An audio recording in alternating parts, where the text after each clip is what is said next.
Hey listeners, it's Paul Andriola here. Why not join our community at Small Cap Discoveries, where we offer our members direct access to some of the best microcap investment opportunities available.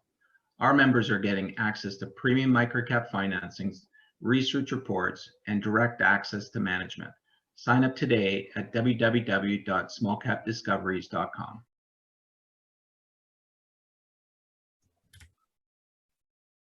Hi, everyone. Welcome to the Small Cap Discoveries conference call. Today on our call, we have the CEO, Ken Berg from Divergent Energy Services. Divergent trades on the TSX Venture Exchange under the symbol DVG. The company is currently trading at 12.5 cents with roughly 33 million shares outstanding, or about a $4 million market cap. I'd now like to hand it over to Paul Andriola. Yeah, thanks a lot, Trevor. Happy to have Ken here. Ken, you run a small energy service company, which we're going to learn all about today, a sector that we are pretty excited about, so timely to have you on board here. Why don't we just jump right into it, Ken? I'm going to hand it over to you. I understand you have a presentation to give us, and I'll just let you start.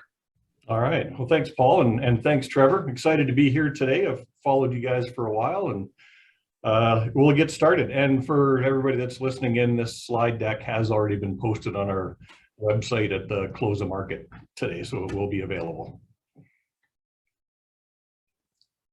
Move my cursor back over. So everybody's favorite obligatory forward-looking statements slide. I'll briefly walk through the history. Divergent's been through a number of iterations over the years, a number of changes since inception in 1997, when a group founded the company for some remote data capturing opportunities. Since then, it moved away from that in 2006 with the board going a different direction and entering into the submersible pump market, purchasing a company in Wyoming that we still operate today.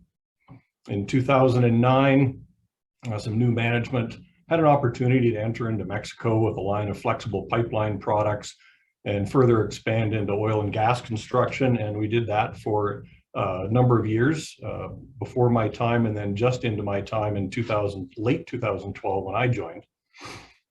2015 is when we really rebranded the company as Divergent, and the board made a strategic decision that Mexico, although the opportunities were there, it was bigger than we could manage and wrestle to the ground. So we began the exit from Mexico to focus solely on the pumping business we had and some emerging pumping technologies, which brings us to today with a vastly different management and board team, fully restructured. Our history has been pretty complex, and I'll say that there's been some tough survival moments when you're this small and don't attract the institutional investors. But surviving COVID was probably our most interesting experience, and also the crucible for some really positive change. When the world is looking at wanting everybody to survive, we took that opportunity to restructure our balance sheet, working with all of our clients, our vendors, supply chain, creditors, and managed to move a lot of things that were current to long-term and serviceable. So we came out of COVID, essentially entering 2021 with a completely restructured balance sheet, positive working capital. Went through the year, our clients returned to business and got busier, and we've been putting together quarter-on-quarter improved revenue and 5 quarters now in a row of positive EBITDA. So Q1's in the books, but the books haven't been released yet. We'll be getting those out in May. So looking at who the team is now, our board is remarkably depth in its background. These are all people that have run $200 million to $2 billion organizations, and arguably the depth we have there is much greater than a nano cap such as us would expect to ever have on its board or its management team. We currently own as a board and a leadership team about 20% of the outstanding shares, with one other insider that is disclosed in the info circ. having 15%, and he is very supportive of the direction of the company. So controllable stock right now with the insiders and the board is about 35%. We feel that this team is, they're here for a reason. They believe in our vision and what we want to accomplish. They've got a lot of opportunities that they can pursue or simply retire, because some of them are retired. But they're here for a purpose and a reason. They believe in the story, they believe in the vision, and they're committed to supporting it. So what do we do? Energy services is a broad range. We're focused on artificial lift, which is the fancy word for whatever fluid you have, whether it's water or oil, just won't make it to surface without a pump. We focus in on electric submersible pumps, which essentially at the bottom of the well is an electric motor attached to a pump. It spins at high rates and lifts large volumes of fluid to surface. Pretty simple, well-established technology. It's been in the markets for decades. We focus on a differentiation being our service and how we do our business and what people we have on board to do that service. Our portion of an operation on a well site is the pump system. Being on site when the rig pulls the production tubing out, we're there to handle the cable, the pump, and replace any worn out equipment and run it back in the hole for it. Where we operate, we cover the Northern Rockies in the United States. We're based out of Gillette, Wyoming, which is square in the middle of the Powder River Basin, which originally was developed for its coal bed methane play, but has a lot of future ahead of it in deeper shale oil, which companies are starting to explore a little bit. The interesting part that we really have focused on lately, our largest client has a bit of a new vision on how they handle their methane and what the purpose of their methane is.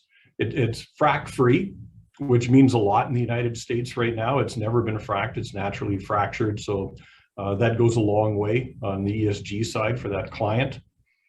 And it has the opportunity to develop some scale on the water side and where some ESG things are going.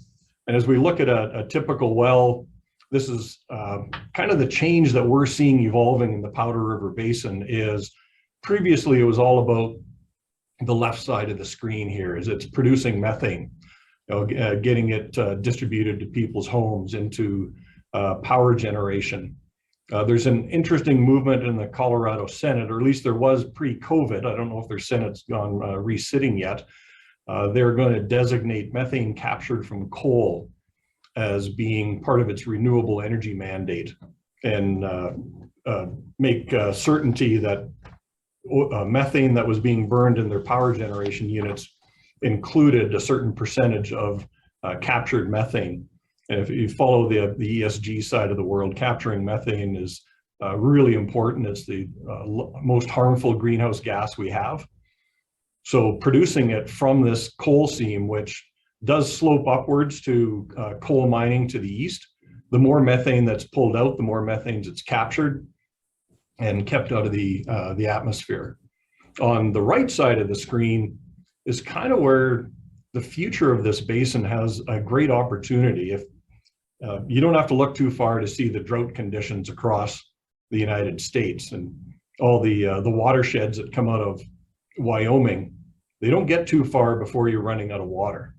And these coal bed methane wells produce an enormous amount of water, some of it ready for irrigation and livestock use. What they need is a distribution system. So where we come in is the long-term upside to us is, as water becomes maybe the next oil in our generation, that there will be water pipelines and an increased amount of pumping to do. There's only 2/3 of the wells that exist in this area are currently on production. They could throw in another 2,000 pumps and just pump for the water in the future, as well as 2/3 of the whole coal area remain undeveloped. So there's if you think about drilling for what is maybe not potable water for human consumption, but if we can keep the water in the rivers for the people, then the water coming out of these wells is great for irrigation and livestock. Take some pressure off. And I know we're a pretty small company to be bragging too much about ESG or talking about it, but we have found a definite corporate performance link and financial link between ESG and what we do with our business. And the greatest example being in late 2017, we launched a project with the large methane producer to look at all the waste that was going on out there. The policies were only new products were going into a wellbore. And working together, we identified a way to responsibly refurbish everything that could be reused. So we reach about 45% of the steel and copper components being able to be reused in wellbores instead of using new stuff all the time. And ultimately, at the end of its life cycle, 100% of all the steel and copper components that we use end up being recycled, and nothing ends up in the landfill. So it was a great thing for us. Not only does it have that ESG focus, but it also allowed the client to reuse some of its own product. And the trade-off in the contract was we would get to preserve our margins while it dropped their top line. So it was a real win-win in that situation. Thinking about our team and how we run our business, we're really focused on a disciplined financial model, operations model. There isn't a stone too small to be overturned, even right up to our chairman. We look at the tiniest of line items. We're laser focused on what needs to be done, what fat needs to be cut.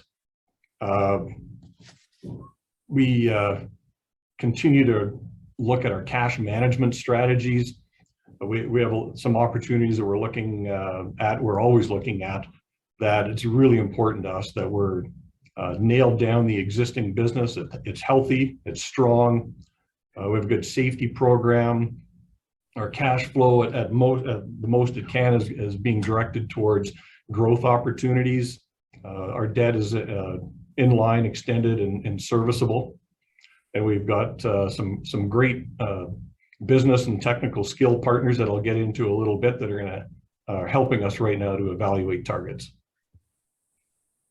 And how we do that is we created a decision funnel a couple of years ago. There's so many opportunities out there that this country is full of intellectual capital, ideas floating around everywhere, from companies sitting on a technology they may or may want not to use, or somebody in their garage that has a fantastic idea. You need to be disciplined on how you evaluate these. So we run a funnel where we really want the next product line or a technology that we bring into the company to have an impact on the environment. We want it to be a unique technology, something that's emerging, and when we get down into a TRL level, a technology readiness level, 4+. We're not an R&D company. That's not who we want to be. We want to find fluid technologies that are ready to be operationalized. Take out to market, demonstrate it, operationalize it, and make it go. And of course, it has to be sustainable. It can't be part of a short life or going into an industry that has an obvious cycle to it. So at the end of the day, when we're looking at things, it's all about fluid technologies. That is the direction of the company. And one thing that I actually neglected to talk about on our team page was our technical advisory committee. It's an ad hoc committee that the board established. I chair it. It's made up of 6 members, and they cover everything from intellectual property protection, filing patents, engineering, business development, marketing strategies, and finance. And they're all every one of them is in a company right now doing their own thing, some in technology, some in finance.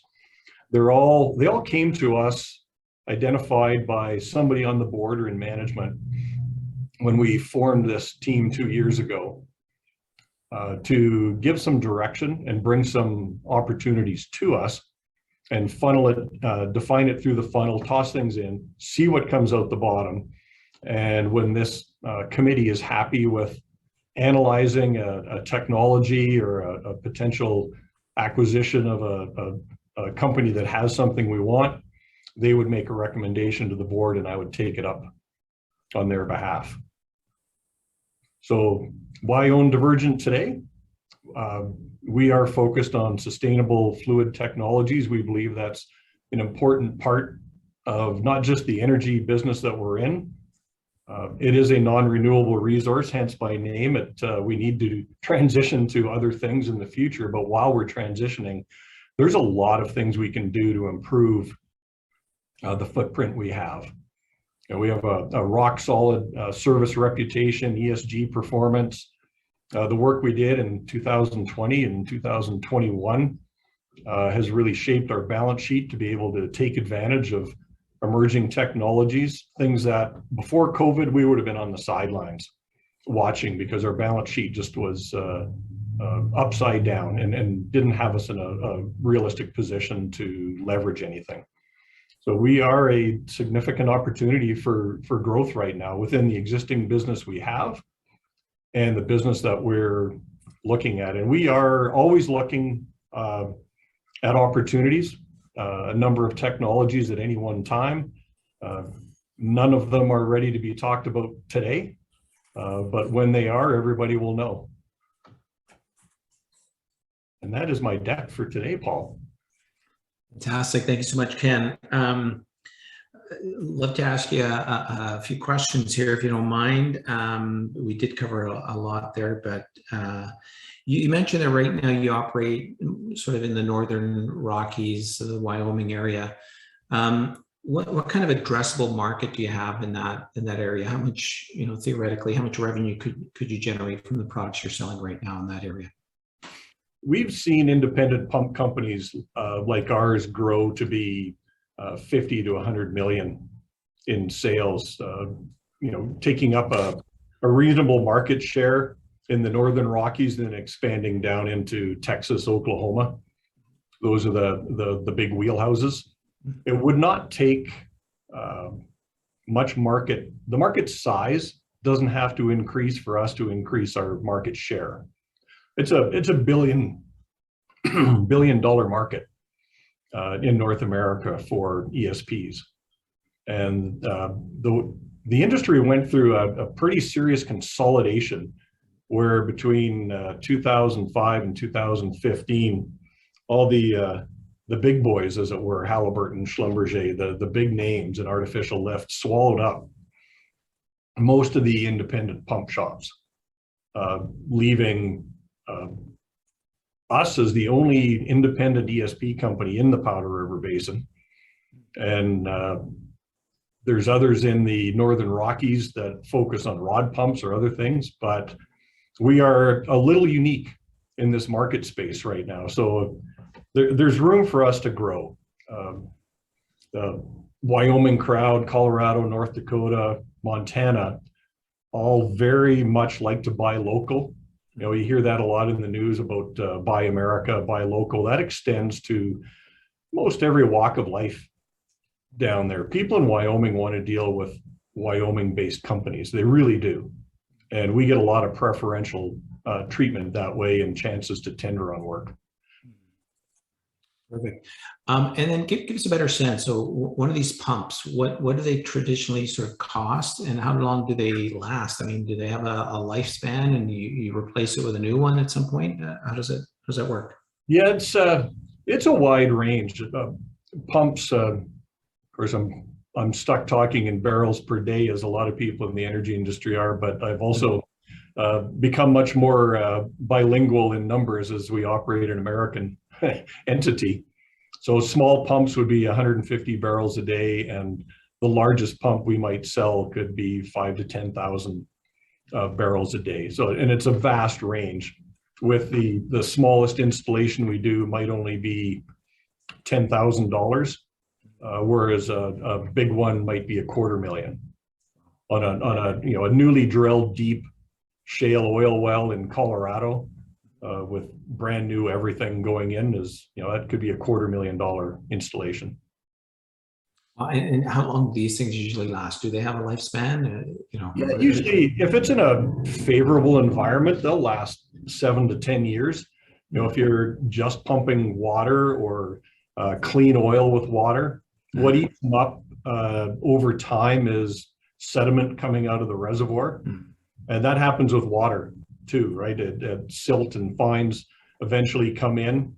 And because it's a high speed pump, 3,000 RPM, and you just get erosion over time. We typically see in our mainstay business that they last about 3 years.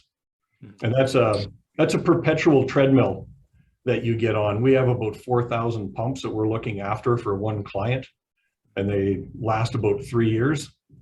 And so we're out every day replacing pumps somewhere in their field. It's a treadmill. Yeah, so repeat revenue. We won't call it recurring, but repeat revenue. It is. It's perpetual and inevitable. They will wear out and fail. Now, listen, Ken. It's been pretty obvious that oil prices have been going up. Recently, we saw natural gas prices in North America going up. I imagine the environment is very different than what it was, 2, 3, 4, 5 years ago, maybe. What can you tell us about how active things are now and how it's affecting your business? It's gotten a lot more favorable for the oil companies. I think it would be healthier if oil stayed between 80 and 90 dollars, because we're seeing a lot of cost drivers go up as well. Cost of shipping, cost of our own fleet operating goes up, and the oil companies aren't any different. All their costs kind of go along with it. I don't think anyone should be in an illusion that, if their lifting costs were $50 before and oil was at $70, that was okay. But their lifting costs go up, oil goes up, but it is a much stronger situation right now. We haven't seen as many oil companies turn to the drill bit and increase production as we would like, but we are seeing an urgency to keep production maximized. Whereas before, when you were riding in cycles, or if oil's at $60, they might sit on a well and think about it in the back room and run some financials and decide an ROI. Now that decision is rather instantaneous, and a rig is out there replacing the pump. We're out on one this week where it's just a panic. It's one of their better oil wells, and they're anxious to get it back on. Talking about that a little bit, what do you think it takes for the industry to sort of have that mind shift and get more active on sort of new drilling? I think it's an investor sentiment, to be honest. The climate change initiatives and the movements to decarbonize the world led the major lenders out there to kind of pull back a little bit on their financing of the oil companies and new exploration budgets. That's a shift that needs to come back. Even today, there was articles coming out that say we may be at a tipping point where there's an energy crisis we may not be able to avoid. So the financing, I think, is coming inevitable, regardless of people's feelings about climate change. The climate is changing. It snowed 4 inches yesterday here, which it shouldn't be doing. And the transition to renewables is looking like it's going to take longer than everybody possibly imagined.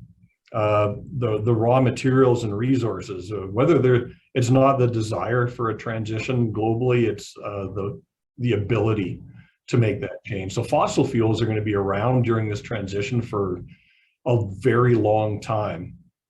And I think investor sentiment is going to have to change, and it will change.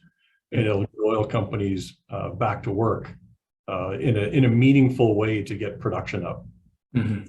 Yeah, no, I certainly on the West Coast here, we look at gas prices at $2 a liter, and all of a sudden we start to rethink sort of the issues at hand when it's costing us that much to drive our car. So I imagine more and more people are going to be a little bit more interested in seeing more oil production, lower prices.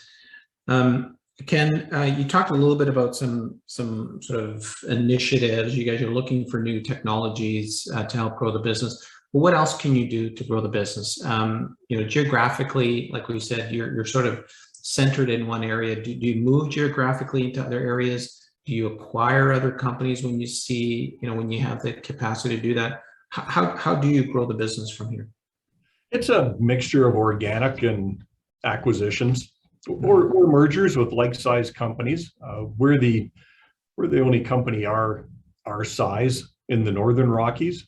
Mm-hmm. There's room for us to expand north into the Basin play in North Dakota. That would be a company changing event to open up a spot there. We do work somewhat regularly in Colorado down in the DJ Basin.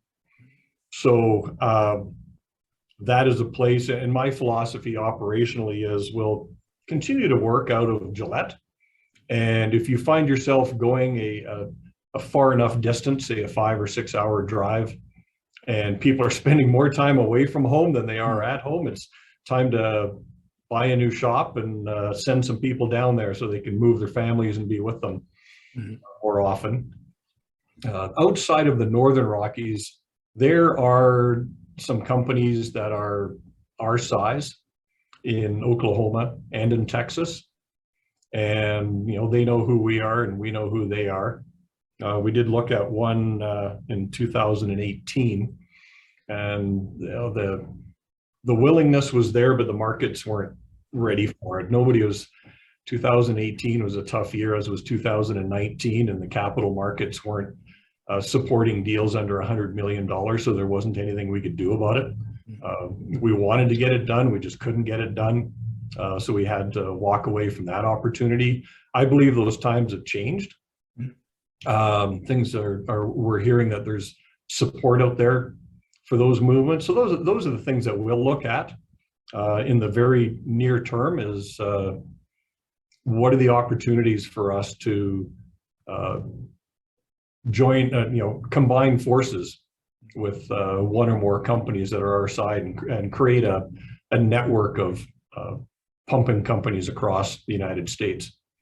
And if anybody's curious why we're not in Canada, we really haven't targeted Canada as of yet.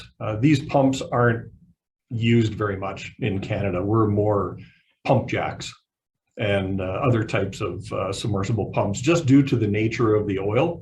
Canada generally is a lower volume per well, whereas the United States is generally higher volume per well. So we don't have any near-term desire to enter into a market that is oversaturated with suppliers and undersupplied with opportunity. Interesting. Why don't we talk a little bit about your financials? I know you did go, and you mentioned you went through a financial restructuring a few years ago.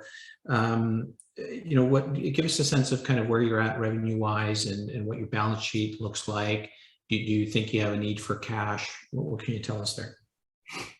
Yeah, so we, the restructuring took us from being fairly upside down in our balance sheet, where we had a severely negative working capital ratio. And by rearranging that into longer term note instruments, and then notably converting 3/4 of our debenture into equity, was a major turning point for us. And the debenture holders supported us in that. We did that deal at 30 cents, which tells you where a lot of these are all some pretty astute people, and they agreed that 30 cents was a fair value to do the conversion of the debt to equity. So hopefully the investors out there put some confidence in that number. We see being able to continue to grow our revenue organically. Will we need some cash? I'd say one of the biggest opportunities for us right now to transform our supply chain is we, like a number of small people, buy through a domestic wholesaler, who of course takes a piece of the pie like all wholesalers do. The larger you get, you start to cut out that middleman and buy direct from China. And we've got good relationships with the manufacturers in China. They're all the same companies that supply to everybody else at Halliburton's and Schlumberger's. High quality, regardless of what people might think of China's products in other ways. Their oil field equipment is top notch. Great quality control. I've been to the factories myself. I've seen it all. They're more than happy to work with us. So that would be something that would be high on our list to accomplish. That's some number of millions of dollars of inventory that's in the cycle. We need to have a couple of months of inventory on hand. Plus there's about 4 to 5 months of lead time in orders to get it ordered and manufactured, and then on a boat and then over here. And so you get tied up in about a 7 or 8 month cycle. That's working capital intensive. It's not something we've been able to wrap our arms around yet, but that's probably number one on our list is call it repatriating our supply chain and buying direct, because there's a significant markup to remove there and put that even with say a rotating line or a debt facility, there's room there to service that and improve our margins all in one spot. Yeah, and can you give us a sense of what kind of margin improvement you get from taking that shift in strategy? It's a little early to say. We haven't tendered out directly of what the prices would be if we bought direct, but I'm guessing we could probably get a 5 to 10% lift on our margins. Okay, wow. Fantastic. It's material. Yeah, definitely. Now you still have some debt on the books. Can you give us a sense of how much and kind of what the terms are around that? Yeah, so we have some notes out there with suppliers that were created during COVID, when we went through a period in 2020 when the industry pretty much shut down and cash flow was low, and we weren't able to keep up with some of the payables we had. Essentially, we are sitting on just under $3 million in total long-term notes, promissory notes. Those are in our financial statements. It's with 3 different parties. They expire in 2024, 2025, and 2026. The largest one being the longest term note in 2026. It's at 1.6 million. These are all US dollars. So we report in US dollars. The debenture, which sits at 1.4 Canadian, you'll see it on our books. It would be 1.1 million US. And that debenture matures in 2025. 2025. Gotcha. Ben, what are your biggest challenges you're facing right now as a small business in this environment? Supply chain right now, regardless of the cause of COVID or what's happening in Europe right now. There's a real uncertainty around whether there's space on a boat or space on an airplane. It's logistics. It's become a full-time job. I'm less concerned about the demand for services, the demand for our work. We have a tremendously loyal workforce. That doesn't keep me up at night. But it literally is because we went from an industry where you could order something and get it in 60 to 90 days to an industry where we're now having to forecast out 150 days for what is our activity going to be in November, because we better order it now. So that takes a little more finesse and maneuvering, and it's consuming more of our time that me personally, I'd rather be spending elsewhere. But you can't have the wheels come off the train while you're plowing ahead. Yeah, exactly. I forgot to remind everybody, if you got any questions that you want me to ask Ken, please use the chat function, and I'll do my best to ask the questions. Okay, so we talked about challenges. We talked about a bit about the business, and just generally, I should have asked this early, but I mean, I am assuming that business is good right now. You said that it's a far cry from what it was a few years ago, but is there any sort of catalysts or things that you see coming or potentially coming that you think that investors should sort of keep an eye out for?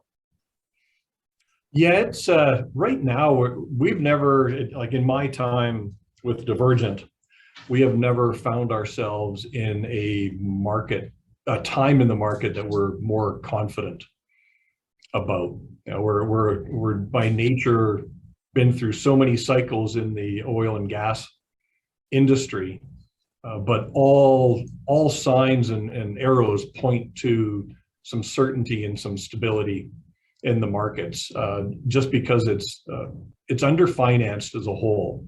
So nobody's able to open up the taps. OPEC can't open up the taps. Russian oil's got sanctions on it. Their gas has sanctions on it.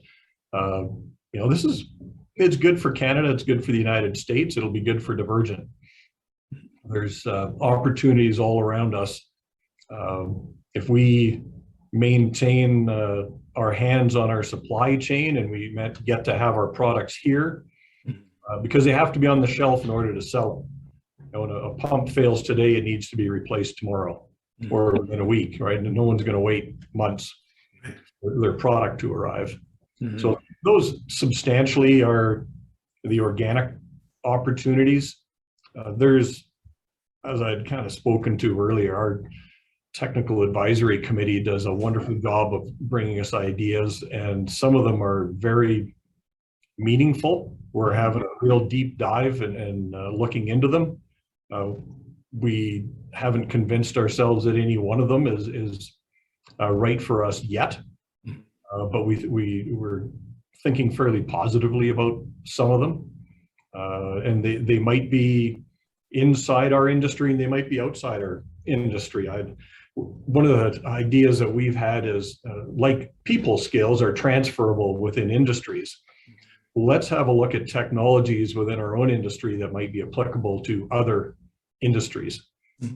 How are the things that we're doing or our client is doing and with their produced water and their wastewater applicable to other wastewater streams and other industries? Or there's technologies out there that are in a non-oil patch space that are dealing with water. How can we integrate those into the oil and gas industry? So those are some interesting opportunities. And again, we don't know which one of any will make it to the finish line, but that is our strongest focus right now, apart from keeping the machine running in Wyoming and keeping the cash flow strong and growing that organically. Our real focus is transforming the look and feel of the company to fluid technologies, fluid management, water being the next oil in my mind. You started the commentary there by saying it's sort of the best environment you've been in while you've been CEO of this company. I find it interesting that even in the last 6 months, in speaking with a lot of CEOs that are sort of sitting in your position, really hesitant they were to sort of say things are looking better. And it seems now that everybody's a little bit more positive, but still kind of terrified that you're going to jinx it and something's going to go sideways again. But I think some of the things you said earlier in regards to, the sort of investors are driving almost boards into how they're going to operate in the oil and gas sector. There's a lot of ESG discussion that you brought into this. It really is a different environment than I've ever seen in the space. And I'd almost say that this is kind of the hesitancy from companies and CEOs like yourselves in being too bullish is probably what's going to make it bullish. Does that make sense? There seems to be a lack of, running out and taking advantage of high oil prices because everybody's just so concerned with what might happen if things go down again. Oh, I couldn't agree more. It's not like we have our foot on the gas pedal by any means. We're more controlled and disciplined than I've seen probably at most companies I've worked at. Our CFO, Ken Olson, and I have worked together before through some tumultuous times. And one thing that we always tried to do is, just because it's awesome today doesn't mean that next spring is going to, everything's going to blow up. So together we've learned the smart way, not the hard way, to plan for the next down cycle. Never overextend yourself. Don't bite off more than you can chew, but don't waste the opportunity. We've had some fun sayings around here. During 2020, it was never waste a recession. Right? And, now it's we're entering an energy crisis, all forms of energy. So never waste a crisis. Yeah, there's opportunity lurking around every corner here. Absolutely, absolutely. What could hurt your business? Like what, apart from some of the things we've discussed here, what hurts a company like yourselves? What can come out of left field, or what's the potential things to watch out for? In my experience on the service side is the most out of left field thing is when mergers and acquisitions happen on the E&P side. So when your clients get involved in acquiring or being acquired, it brings a new management team to the table on their side, and where is their allegiances, right, and their alliances. And I've won a lot of work and lost a lot of work in my 40 years in this industry, watching that happen.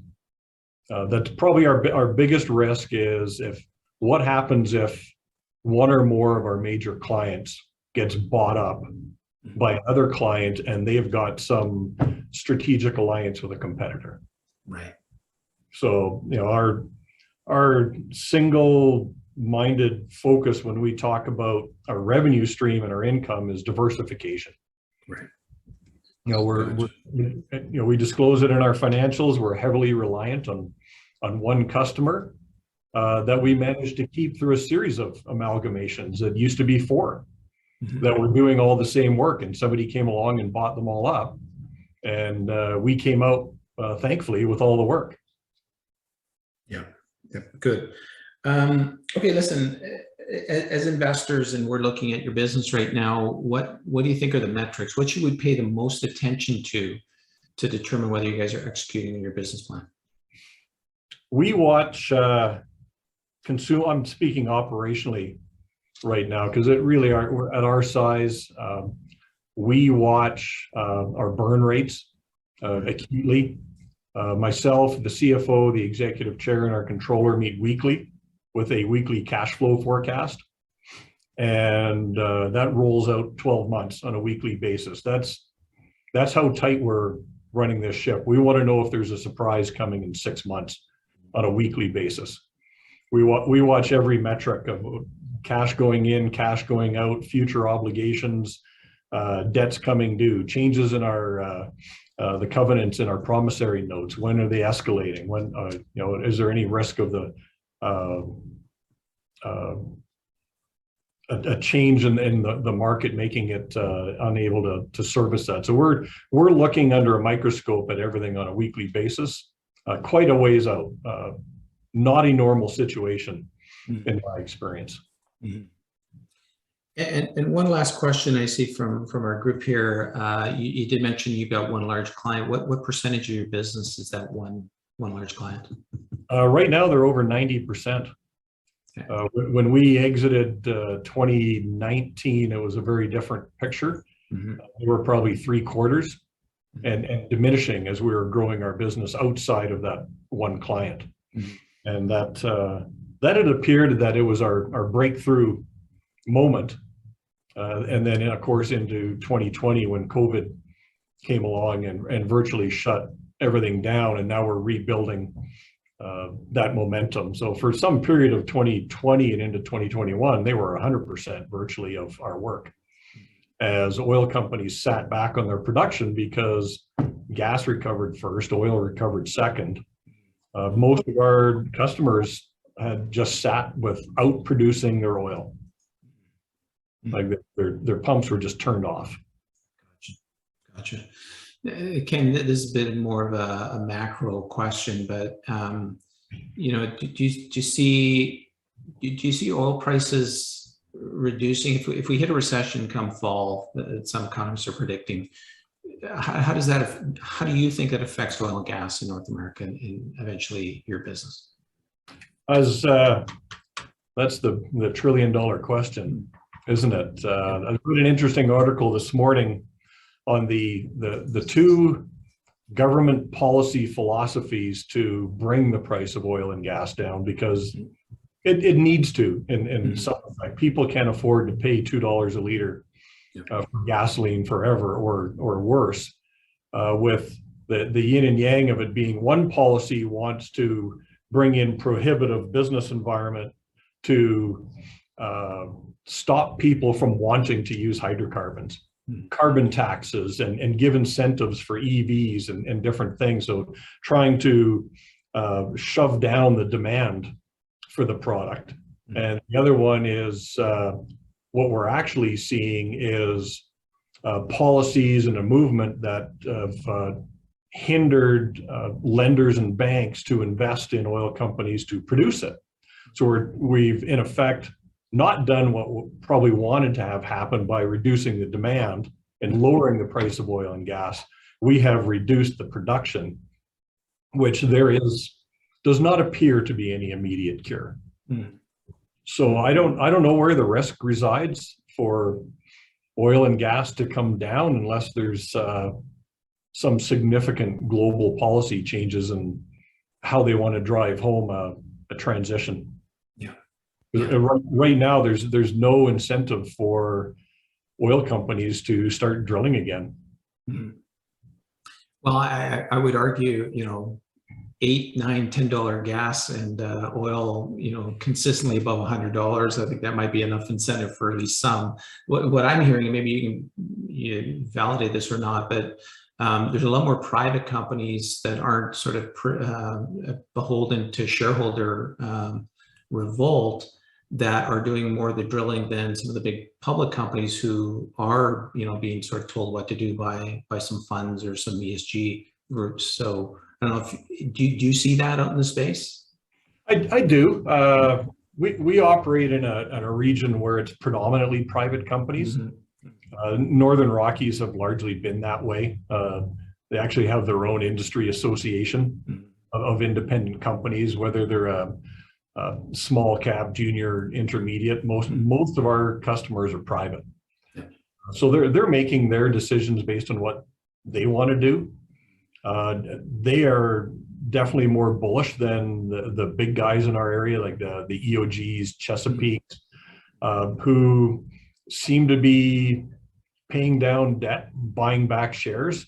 You know, you get into a normal course issuer bid, drive your stock price up, it's almost the same as an acquisition. So it's really varying strategies out there for how to grow the company. Some people are growing their companies and their value without increasing production. It's quite decoupled from the normal drill bit philosophy of increasing production to increase value. Absolutely. I listen, I think that changes if prices stay here and they go higher, that sort of ground becomes a lot more valuable if it's drilled. So I do think we're going to see some changes there. But listen, Ben or Ken, what's the key message, sort of the important thing that you want to make sure everybody walks away with today as far as your company?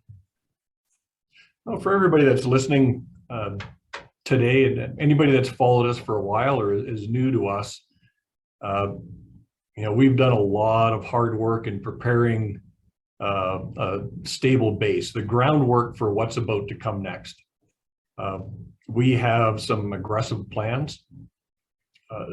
We hope to bring some to the forefront this year and get some steady news flow of things we're creating, acquiring technologies. So I would consider that everybody stick around, because this is going to be an interesting ride for the next while. We have wanted to be where we are today for some time. It took us longer to get here, but the vision we had back in 2015 about transforming this company into much more than it is, and hence the name Divergent was chosen at that time. That vision and mission statement is still alive and well, and we are in a place now, finally prepared to be able to act on it. Fantastic. Well, this has been great. So Ken, if somebody wants more information, what's the best way to reach out to the company for that information? They can reach out through the email that's on the presentation now, investors@divergentenergyservices.com, and I apologize for the length of our URL. I didn't choose it, I should have. Or our main line, 543-0060, that also gets emailed to me. All those messages get captured and emailed directly to my inbox as well. Fantastic. Well, this has been great. Okay, so we've been speaking with CEO Ken Berg of Divergent Energy Services, DVG on the Venture Exchange. Ken, I want to thank you for joining us today, and I look forward to catching up in the near future. Thanks so much, Paul. I look forward to coming back soon. Appreciate it. Bye for now. All right, bye.